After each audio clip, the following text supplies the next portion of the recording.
Today, our fellow citizens, our way of life, our very freedom came under attack in a series of deliberate and deadly terrorist acts. Today, our nation saw evil, the very worst of human nature, and we responded with the best of America. These acts of mass murder were intended to frighten our nation into chaos and retreat, but they have failed. Our country is strong. These acts shatter steel, but they cannot dent the steel of American resolve.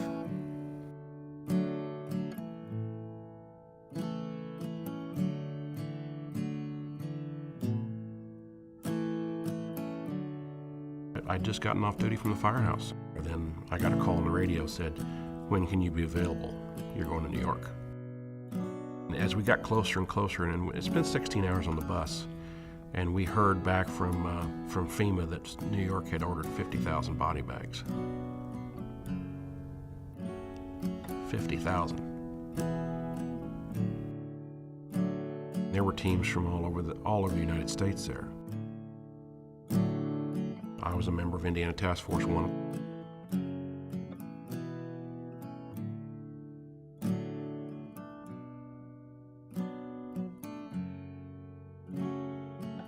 You don't have time to process the magnitude and the intensity of it. It's only after you get done.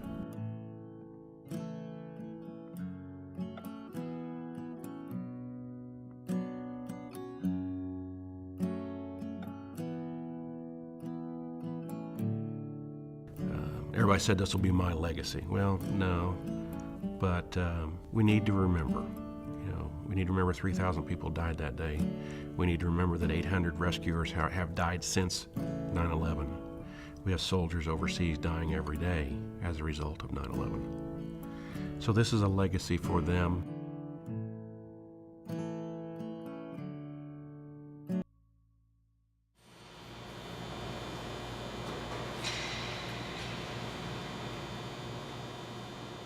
It's not commercial, it's not what we normally do. We're supposed to run transportation facilities, and yet here we have created one of the great artifact programs in America. Well, we're standing obviously in this enormous warehouse. At one point it was filled with all of the gnarled and twisted steel.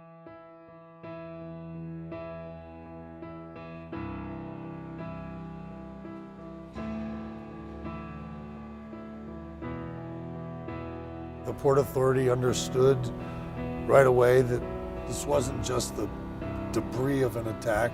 They were part of a story. So they were brought here, they were preserved here. There was archival work done. Well, each piece of steel, when you see it, you realize it was once a vertical part of a building. The force of the attack, the plane, the fuel, the compression, the heat, all of that completely altered that steel into a twisted shape, a mass, a rusted, seared object that when you look at it, you can feel it.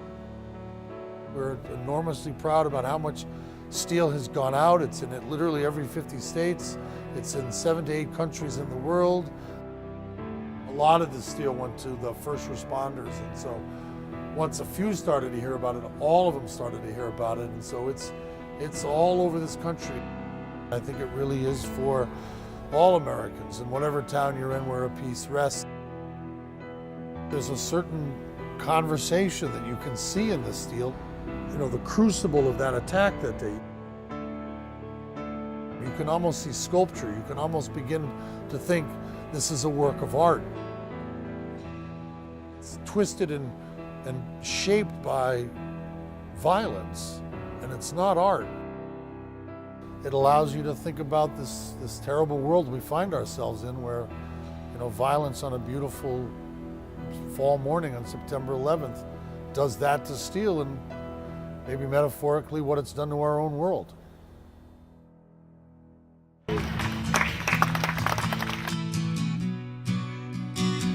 I spent the trip from Richmond to Indianapolis with goosebumps and just crying and just the emotional roller coaster. seeing the outpouring of support in the people. Had that helicopter hovering over top of the truck from the Vietnam War. Did 3 tours in Vietnam, and just the support from the public was just overwhelming. And I had the best seat in the house. You know, you just can't put it in words to how it makes you feel and what it means to be able to be a part of this.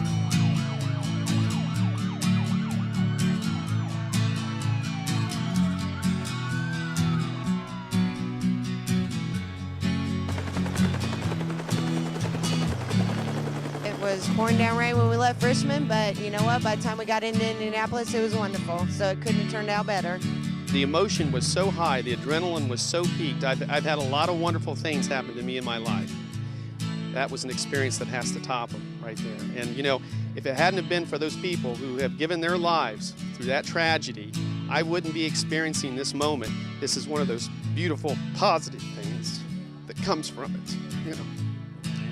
And things like this will keep people always remembering what that day was like, and we should never let that die. That's exactly right. You know, this is what makes America, man. I heard about all those motorcyclists over there in the pouring rain, revving their Harleys, ready to go. They didn't care if it was raining.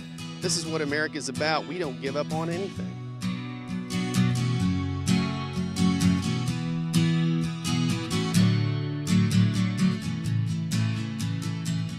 It's all right to be emotional about this. This was an emotional event for thousands and millions of people. What you saw on TV was so impersonal. This is personal. This is right in your face personal. And you know, if you go up and touch these and you don't have an emotional response, you don't get the goosebumps. I mean, it's 90 degrees out and humidity's probably in the 60s, 70s, and you know, I mean, I get goosebumps just talking about it still. Some people just bow their heads and pray. Some people break down in tears. Even though they may not have lost a loved one in the collapse of the towers, it affects them. Relics are very powerful and very important things. This is real, and it's real not just in an intellectual way, it's real in a material way. And so the act of touching these things lends to our minds, I think, a kind of, this is real in a material way. I can touch 9/11 by touching the beams of the World Trade Center. There's a way to freeze a day, not just through film or sound, but through stuff itself.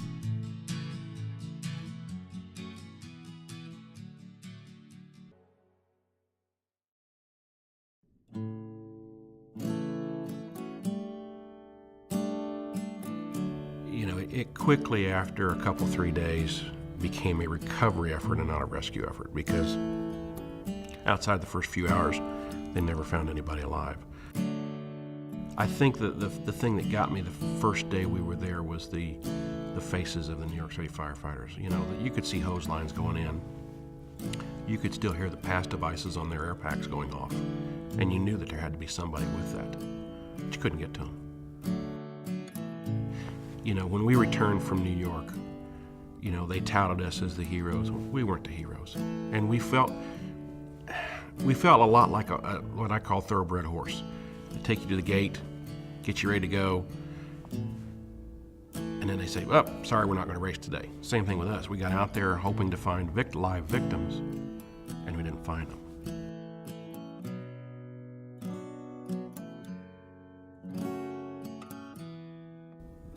The members of the team that showed at first were the search dogs. Those dogs are trained to find survivors.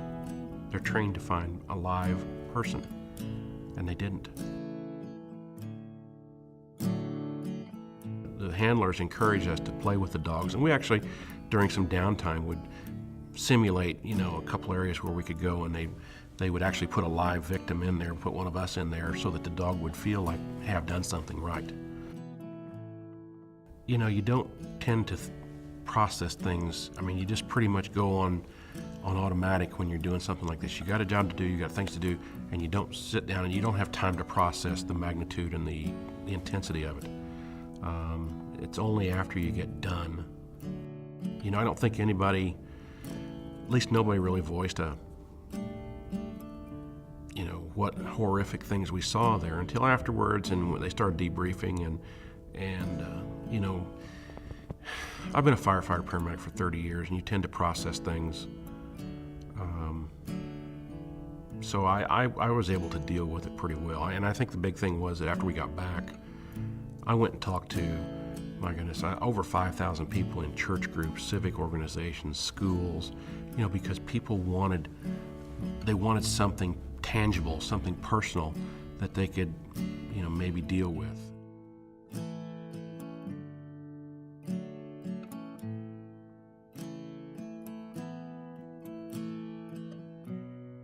In November of 2007, I was diagnosed with stage 3A colon cancer. It really hits home. You think of your mortality. When I came back from New York, as others were, I was sick for about 6 to 8 weeks. A lot of us had upper respiratory infections, same thing with me. They are finding out now that a lot of the rescuers are dying of cancer. Unfortunately, the recent bill that they passed for continued health care for the rescuers who were there does not include cancer. They don't know whether my cancer was as a result of my exposure. They don't believe so, but how will we know? We were told that the air was fine out there, but our people and our doctors said, don't take your masks off. I got lucky. I was diagnosed with stage 3A cancer. Stage 4, they tell you better go home and prepare. So it tends to make you refocus on what the important things in life are about. The day-to-day mundane things that people get all worked up about. Been through worse, trust me. So, maybe it made me refocus and think that, we need to do something for the 10th anniversary. That's why I was so passionate about it, because I think it was so important to get this memorial done. Everybody said this will be my legacy. Well, no, my sons are my legacy. But, maybe when my grandson's old enough, he can be taken down there and say, your grandpa did that. And then he can take his sons maybe after I'm long gone. And these don't come along very often for people.